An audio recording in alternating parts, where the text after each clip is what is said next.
Это один снимок с больничной камеры видеонаблюдения. Словно бы тень в плаще прилегла на пустующую кровать в коридоре. Но, по словам сотрудников, на кровати в то время никого не было. Да и в плаще по больничным коридорам ходить нельзя.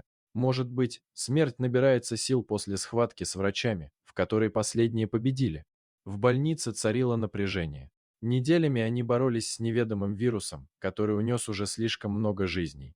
Доктора и медсестры работали беспощадно, но власть смерти оставалась крепкой. И вот, в один скорбный вечер, когда больница опустела и только тихий шорох поднимался из коридоров, появился тот снимок. Расплывчатая фигура в плаще, будто парящая в воздухе, спокойно прижалась к кровати. Казалось, что она оживает, набирая силу после битвы. Сотрудники, увидевшие этот снимок, испуганно переглянулись. Кто же мог быть той таинственной фигурой? Неужели это была смерть сама? Они решили проверить эту информацию. Но когда они подошли к кровати, ожидая увидеть знаки наличия кого-то, в коридоре было полнейшее пустое место. Никаких следов, никаких остатков. Как будто все было просто иллюзией.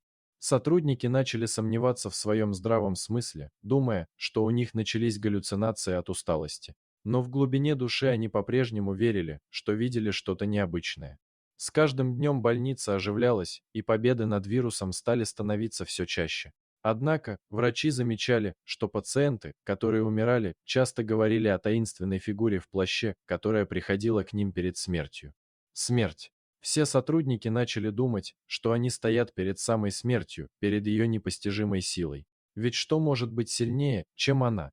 Со временем больница победила вирус, но сотрудники остались с этими невыясненными фотографиями, историями и эмоциями. Но, главное, они поняли, что их работа– это не только оживление и спасение, но и сопровождение пациентов в их последний путь. Дорогие друзья, если вам понравилось видео, поставьте лайк, а также подписывайтесь на канал, где найдете еще много интересного.